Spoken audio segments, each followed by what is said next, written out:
여러분 안녕하십니까. 민주통합당 대선 후보 경선 토론회 사회를 맡은 정운갑입니다.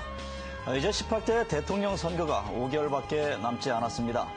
하지만 정권 교체를 외치고 있는 민주통합당이 가야 할 길은 멀고도 험난합니다. 더구나 민주통합당의 대선 주자는 새누리당의 박근혜 전 위원장과 장외 안철수 교수를 뛰어넘어 오기엔 2,000일을 해내야 하는 막중한 과제를 안고 있습니다. 오늘 저희 MBN이 마련한 민주통합당 대선 후보 경선 토론회가 그 막중한 과제를 풀어가는 시작이 되지 않을까 싶은데요. 지금부터 120분간 진행될 민주통합당 대선 후보 경선 토론회 함께 하시면서 과연 이 8분의 후보들 중에서 민주통합당의 대선 후보는 누가 될 것인지 전망해 보시기 바랍니다. 기육분 김두관 후보 순서입니다. 존경하는 국민 여러분, 당원 동지 여러분, 국민 아래 김두관입니다.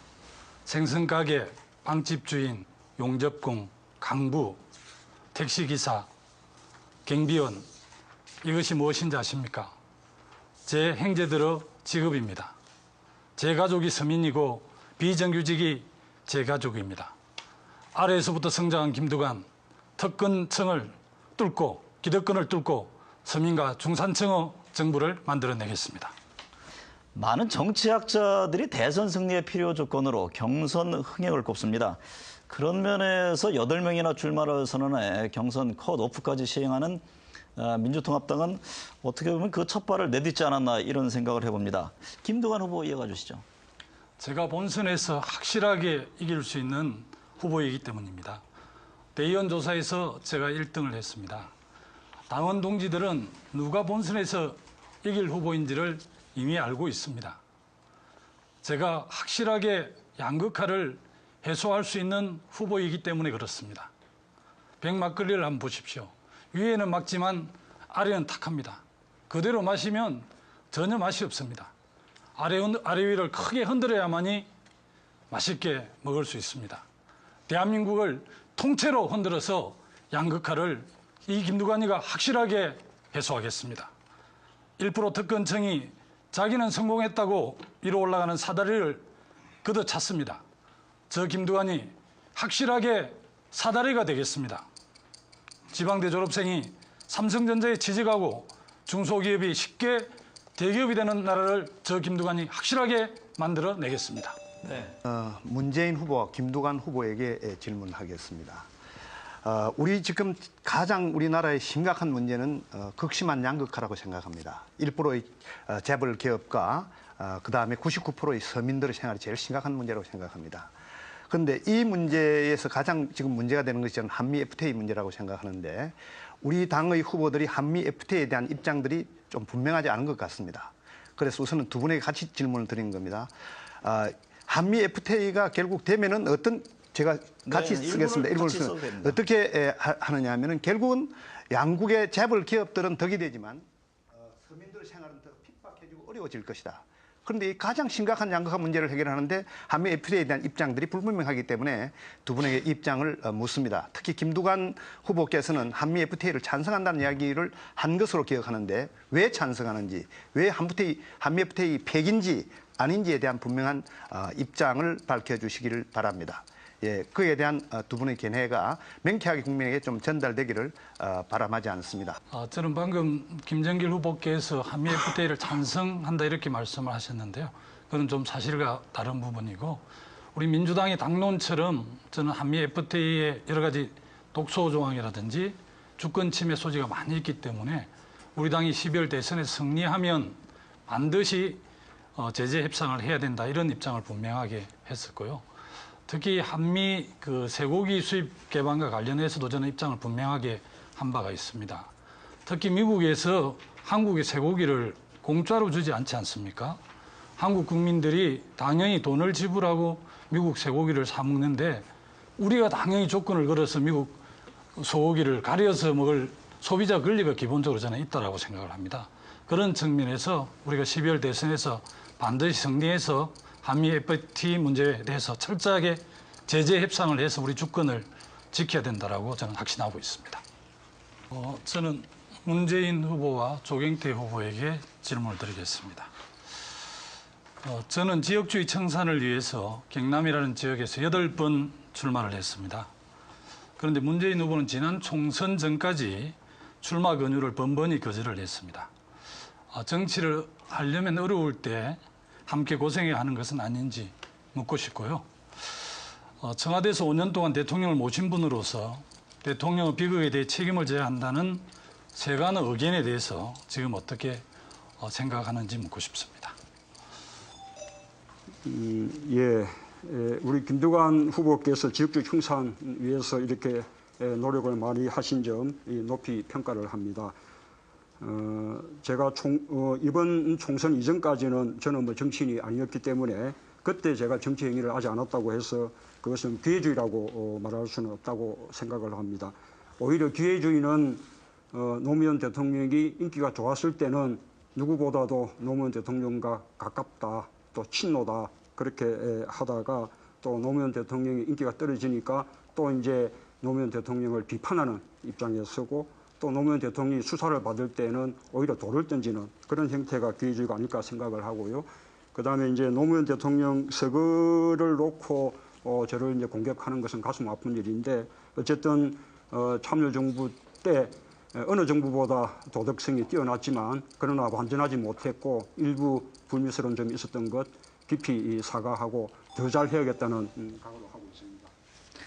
네, 여러분은 지금 MBN이 함께하는 민주통합당 대선 후보 경선 토론회 지명 자유 토론 시간을 보고 계십니다. 이어서 그 문재인 후보가 두 후보를 조경태 후보 질문 한 번 더 해주시고 네.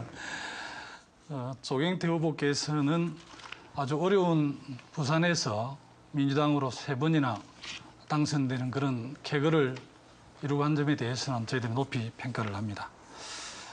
문재인 후보께서 방금 대통령 죽음에 대해서 여러 가지 말씀을 해주셨는데요. 지난번에 조경태 후보께서 문재인 후보 5대 불가론에 대해서 명확하게 지적하신 적이 있는데 지금도 그 견해에 대해서 변함이 없으신지 묻고 싶습니다. 예, 국민들은 알고 싶어 하는 내용들이 있습니다. 그리고 또 궁금해하기도 합니다. 거기에 대해서 후보가 되신 분들은 성실하게 답변할 자세가 되어 있어야 된다라고 저는 생각을 합니다. 그리고 지금 우리는 정정당당하게 링 위에 올라와 있는 선수들이다라는 말씀을 드리고요. 그 어떤 질문에 대해서도 성실하게 답할 좀 자세가 되어 있어야 되지 않겠나 하는 그런 취지의 말씀을 드리겠습니다. 그래서 지금 우리 문재인 후보님께서 또 우리 여기 8분 중에서 가장 앞서 나가고는 있습니다만은 그리고 또 넘어야 될 산들이 또 너무 많이 있습니다. 그 산을 우리가 다 함께 잘 넘기 위해서라도 서로 후보에 대한 그 제대로 된 자기 반성과 그리고 검증 절차는 저는 필요하지 않을까 하는 그런 취지의 말씀을 드렸습니다. 이번 판결로 상생 취지로 만들어진 육통법 또 상생법이 무력화될 수 있다 이제 우려가 있는데 이게 그렇다면 그 대형마트 영업시간 제한 의무 휴업제도 이 자체가 또 허점이 있고 실효성이 있는 것이냐 또 이 반대 의견이 있습니다. 우리 영세 상인들이 얼마나 힘듭니까? 정말 골목 상권 지켜줘야 합니다. 정말 대행 유통 재벌 기업들의 탐욕에서 정말 영세 상인들 또 자영업자들 죽어나고 있습니다. 이걸 해결하지 않고 어떻게 대한민국 미래가 있습니까? 저는 단호하게 국회에서 보완해서 조치를 해야 한다고 생각합니다. 네. 뭐 오늘 밤에는 문재인 후보 출연했던 힐링 캠프에도 나온다고 해서 이제 많은 분들이 촉각을 세우고 있는데 안철수 교수가 이번 대선에 출마할 것이다. 그렇다고 생각하면 O, 아니다 하면 X를 좀 들어주시죠. 안철수 교수의 책을 보니까 이제 자유, 평화, 복지, 통일 이런 부분에 대해서 많이 언급을 하셨고요. 또 주요 정책을 보니까 신재생 에너지를 통해서 원전 문제 이런 것까지 많이 건드리고 또 여러 부분에서 정책 대안을 제시해 놓은 걸 보니까 아마 국정 운영에 상당한 준비를 하신 것 같아서 제 느낌으로는 틀림없이 적절한 시기에 출마선을 하지 않을까 그렇게 생각이 들었습니다. 통신비 반값 얘기를 했는데 사실 뭐 이명박 대통령도 20% 인하했습니다만 상당히 진통이 있었거든요. 과연 어떻게 할 것인지 또 성공한 서민정부가 되려면 불필요한 적을 만들지 않아야 한다. 또 통신비 인하하려면 당장 통신회사들의 반발이 있을 테고 또 뭐 예를 들면 대기업 재벌과 충돌하는 부분이 분명히 있는데 그건 어떻게 할 겁니까? 통신비 너무 비싸죠. 정말 젊은이들이 데이트할 비용이 모자란다는 거 아닙니까?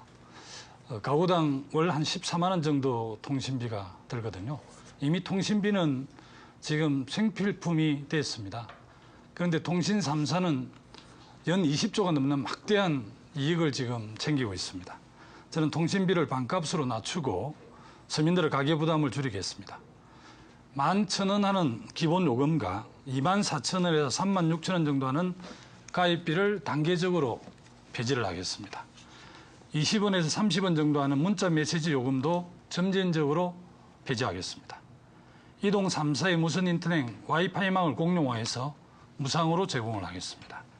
설비 투자 원가 검증 제도를 도입을 해서 통신사들이 가격 담합이나 원가 부풀리기를 못하게 하겠습니다. 통신비를 확실하게 저 김두관이 낮추겠습니다. 김두관 후보님께 질문 드리겠습니다. 아까도 말씀이 있었습니다만 1961년도에 5.16이 일어나고 난 뒤에 지금까지 52년의 역사 속에서 김대중 정부 5년 만을 빼면 나머지가 다 영남에서 집권을 했습니다. TK, PK를 왔다 갔다 하면서 집권을 한 것입니다. 이를테면 제 고향인 충청북도는 여태까지 대선 후보가 없었고 충청 남북도에 지금 대선 후보가 하나도 없고 강원도가 없고 그리고 전라북도가 여태까지 성공하지 못했고 인천이 없습니다. 이렇게 지역 패권에 대해서 어떤 생각 갖고 계신지 말씀해 주시죠. 저는 특히 이제 우리 영남 정권할 때 TK와 PK를 이렇게 분리하게 되는데요. 특히 제가 느끼기에는 TK의 패권성이 매우 강합니다. 우리가 보통 지역주의가 한국 정치를 가로막고 있는 가장 장애 요인이다 이렇게 이야기를 하는데 저는 호남의 지역주의는 저는 불의에 저항적 지역주의이기 때문에 충분한 정당성이 있지만 영남의 지역주의는 지역의 기득권을 계속 고수하려고 하는 패권적 지역주의라고 저는 그렇게 규정을 합니다. 물론 대통령이 뭐 독도에서도 나올 수도 있고 제주도에 나올 수 있지만 그래도 한 지역에 이렇게 그 특정 지역에 많이 배출되는 것은 어떻게 보면 국민 통합 측면에 좀 아쉬움이 있죠. 영남 지역에서 정권을 잡으면 다른 지역의 인사를 탕평책을 써서 그런 문제를 좀 해소하는 게 그나마 국민 통합에 크게 도움이 되지 않을까 저는 그렇게 믿고 있습니다. 네, 김두관 후보께서 두 분 지명해서 질문해 주실 차례입니다. 예, 문재인 후보와 손학규 후보에게 질문을 하겠습니다. 최근 안철수 교수는 최근 자신의 책에서 민주당의 총선 패배가 본인의 역할을 고민하게 만들었고 패배의 근본 원인은 개파 정치와 잘못된 공천 이렇게 이야기를 했습니다. 문재인 후보께서는 특히 부산의 공천을 주도해서 상당히 여러 가지 문제가 저는 야기됐다고 보는데 부산 공천 문제에 대해서 어떤 생각을 갖고 계신지 그리고 PK 지역의 득표율이 높아졌기 때문에 낙동강 벨트에서 성공한 선거라고 이렇게 말씀하셨는데 지금도 그렇게 생각하시는지 묻고 싶습니다. 총선 패배 그 민주당이 국민들 기대에 미치지 못했죠. 이 부산 공천을 제가 주도했다는 것은 전혀 사실이 아니고요. 저도 공천 신청자 중 한 사람이었을 뿐이죠. 우리 이제 부산에서 이 낙동강 벨트 지역에서 더 많은 당선자 내지 못한 것 아주 이제 아쉬운 일입니다. 그러나 이 부산이 굉장히 어려운 지역이라는 것은 다 아시는 바와 같고 부산 지역에서 민주통합당 간판으로 그래도 부산에서 한 명 더 또 김해에서 한 명 더 이렇게 두 명의 당선자를 열린 것은 큰 성과고요. 또 함께 득표율이 또 40% 이렇게 높아진 것 대단한 성과라고 생각합니다. 저는 그 부산 총선 결과를 실패라고 규정하는 것은 함께 노력했던 우리 민주통합당의 당원들 또 지지했던 시민들의 어떤 그 부분을 좀 폄하하는 것이라고 생각을 합니다. 손학규 후보에게 묻겠습니다. 기본적으로 40% 정도 득표를 했다 하더라도 지난번 민주통합당의 실패는 우리 국민들에게 정말 큰 상처를 줬더라고 생각을 합니다. 손학규 후보께서는 제가 알기로는 선거에 관한 한 선당 구사를 하신 분이라고 생각을 합니다. 가장 어려운 분당을 해서 출마를 하셨고 어려운 쪽에서 그렇게 하셨는데 지난 민주당의 총선 전체 상황에 대해서 좀 어떤 생각을 갖고 계신지 묻고 싶습니다. 참으로 안타까웠죠. 저희가 작년 말에 야권 대통합을 이루고서 민주당에 대한 국민적인 기대가 아주 높았습니다. 지지율이 급상승을 해서 새누리당을 10%까지 앞섰습니다. 근데 결국 그 뒤에 우리 당이 보여준 교만, 그리고 다 이겼다 그래서 저희 땅 따먹기, 패거리 가르기, 이런 공천으로 국민들에게 많은 실망을 줬습니다. 이거 안 되겠구나. 다시 지지를 유보했었던 겁니다. 그러나 우리 국민들이 민주당에 완전히 지지를 철회한 거 아닙니다. 그래도 127석을 줬습니다. 많은 투표를 해줬습니다. 이것은 우리 민주당에 국민들이 부여한 책임이라고 봅니다. 정권 교체를 이뤄내라. 이제 조금 더 제대로 하고 반성을 하고 앞으로 나가면 그러면은 우리가 지지를 해줄 것이다. 이제 우리 민주당은 국민들에게 우리가 해낼 수 있습니다. 잘 사는 나라 만들겠습니다. 우리 이제 김두관 후보님 먼저 질문드립니다. 우리 김두관 후보님은 참여정부 때 그 행자부 장관 하시면서 지방자치와 분권의 전도사 역할을 하신 분입니다. 이명박 정부의 지방분권과 균형 발전이 참여정부에 비해서 얼마나 퇴행했는지, 그리고 우리나라가 분권형 국가로 발전해 가기 위해서 어떤 방안이 필요하다고 생각하시는지 말씀해 주시기 바랍니다. 우리 참여정부에 여러 가지 공과가 있겠습니다마는 저는 참여정부의 지방분권 국가균형 발전이야말로 12대 국정과제 중에서 가장 크게 핵을 그었다고 생각을 합니다. 얼마 전에 세종자치특별시가 출범을 했고 핵심 도시를 비롯해서 지금 참여정부에서 추진했던 국가균형 발전과 지방분권이 이제야 속도를 냅니다. 우리가 했던 여러 가지 일들을 이명박 정부는 거의 추진하지 않으려고 했었습니다. 그래서 지방정부 또 시민사회의 강력한 저항을 받았고 제가 지사로 있는 경남의 진주 핵심 도시만 해도 거의 내년쯤 완공이 돼야 되는데 내년에 이제 본격적으로 시작이 되고 나주 핵심 도시, 전주 완주 핵심 도시도 이제 막 시작을 하려고 합니다.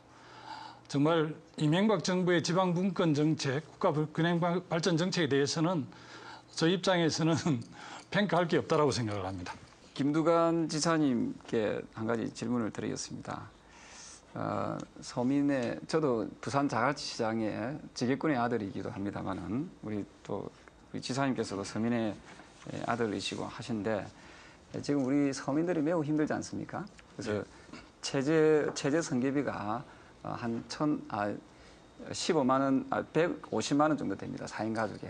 그래서 이 어려운 우리 서민들을 위해서 어떤 대안이 있으신지에 대해서 한번 말씀해 주십시오.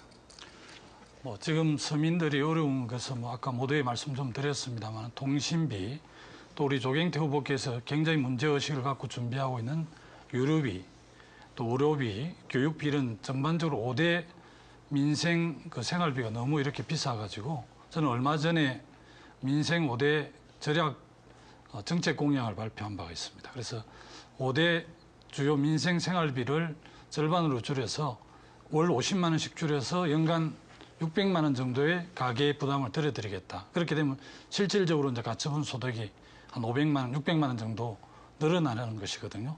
저는 특히 그 중에서 교육비 문제와 관련해서 특히 외고와 자사고를 일반 고등학교로 좀 편입을 하고 또 논술고사도 좀 더 이렇게 폐지를 하고 또 대학 등록금도 국공립 대학을 중심으로 해서 한 절반 정도로 낮추고 이렇게 해서 전반적으로 가계 소득, 가처분 소득을 한 600만 원 정도 높임으로 해서 좀 민생을 해결할 김두관 후보는 이제 경남지사직을 사퇴를 하고 출마를 했습니다. 그것에 대해서 깔끔하다 하는 평가도 있고 성급했다라고 하는 평가도 있는데 본인의 입장을 한번 좀 들어보고 싶고요. 저의 대표 공약이 그 사교육 폐지입니다. 저는 이제 이 사교육 문제 해결을 되게 쉽지 않다고 봐서 사교육 금지법이나 기회균등법 같은 입법을 통해서 사교육을 없애야 된다고 생각하는데 의견이 있으시죠?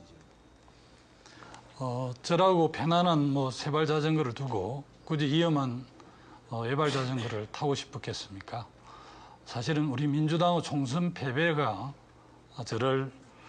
제가 출마하는 총선이 성공했더라면 제가 출마할 이유가 없었을 겁니다.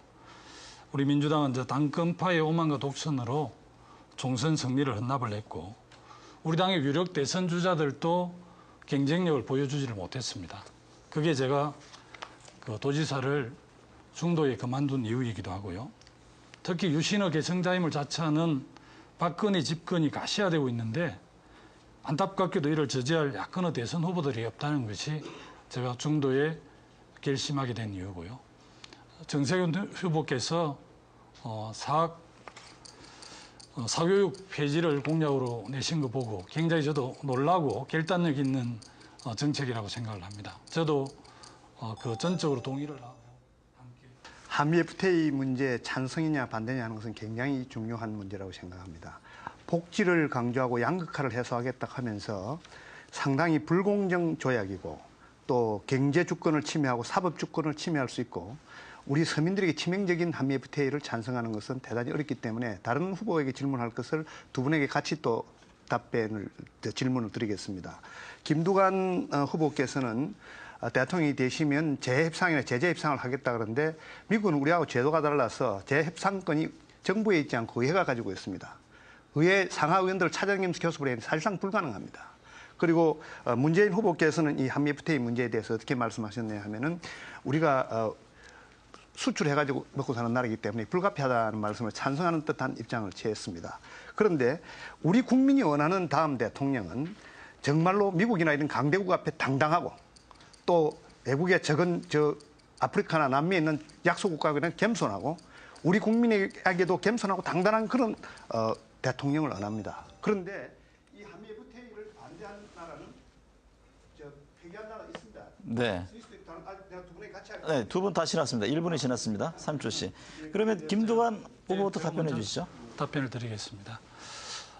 작년에 저희들이 무역 규모가 1조 달러를 넘었고 또 어찌됐든 대한민국이 세계적인 통상 국가가 되었습니다. 그리고 또 대한민국은 수출을 해서 먹고 사는 나라이기 때문에 자유무역 협정을 확대하는 것은 대한민국의 무역 정책에 있어서 저는 불가피한 부분이라고 생각을 합니다.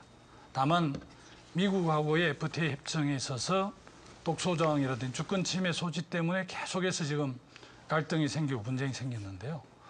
우리가 집권을 해서 국정을 맡게 되면 어쨌든 미국의 의회든 또 행정부든 모든 채널을 총동원을 해서 제재 협상을 하고 독소조항을 해소시켜야 된다고 생각을 합니다. 또 미국과의 FTA 협상에 이어서 곧 한중 FTA가 지금 실무적으로 진행이 되고 있는데 미국과의 그 협상 내용을 교훈 삼아서 중국과의 FTA 협정에 있어서는 우리가 반드시 그것을 관철할 수 있도록 그런 준비를 해야 된다고 생각을 합니다. 정권 교체를 위해서 과연 무엇을 해야 하며 또 대선 주자로서 무엇을 할 수 있는지 각 후보들에게 그 1분 이내에 시간을 주고서 답변을 요하도록 하겠습니다. 이 역시 이제 사전 약속된 순서에 따라서 우선 교육부 김두관 후보부터 말씀을 해주시죠. 정권 교체를 확실하게 하기 위해서는 저는 가장 먼저 돼야 될 분이 반성과 성찰이라고 생각을 합니다. 참여정부 5년, 민주정부 10년의 잘못된 정책에 대해서 반성해야 합니다. 비정규직을 양산한 파견법, 누가 만들고 누가 계약을 했습니까? 쌍용차 22명의 죽음을 부른 정리해고법, 누가 제정했습니까? 지난 한 해에만 피해자 2만 4천 명이 발생한 저축은행 부실 사태, 어디에서 시작된 것입니까? 제주 해군기지 한미 FTA는 누가 시작을 했습니까? 바로 민주정부 10년 동안 있었던 일입니다. 그런데 아무도 국민 앞에 반성하는 사람이 없습니다. 양극화를 심화시킨 장군인들이 반성도 없이 양극화를 해소하겠다고 하면 과연 어느 국민이 표를 주겠습니까?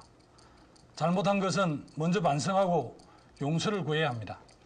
저를 포함한 8분의 후보들이 국민에게 석고대죄하고 혁신하고 새롭게 가겠다고 약속을 해야만이 우리 국민들의 신뢰와 사랑을 얻을 수 있다고 생각합니다. 그것이 가장 먼저라고 생각합니다. 시청자 여러분, 국민 여러분, 토론 잘 보셨습니까? 저는 20세기 이미 21세기 미래 정책을 추진한 행동하는 미래입니다. 경남도지사 시절 정부 지원이 없었지만 노인 틀니 사업, 보호자 없는 병원을 추진을 했습니다. 제가 대통령이 되면 65세 이상 노인들에게 무료 틀니를 보급을 하겠습니다. 그리고 보호자 없는 병원도 전국적으로 확대를 하겠습니다. 정치 경력 없는 것이 대통령 후보의 장점은 아닙니다. 저도 정치를 했지만 정오 정치, 계파 정치와는 저는 무관합니다. 아래에서부터 국민과 소통하고 반대파를 설득하면서 혁신을 성공시키는 정치를 했습니다. 김두관을 선택해서 정당 정치를 바로 세워주십시오. 2012년을 점령하라는 김근태 의장님의 유지를 받들겠습니다. 담대한 진보를 저 김두관이 실천해서 반드시 승리하겠습니다.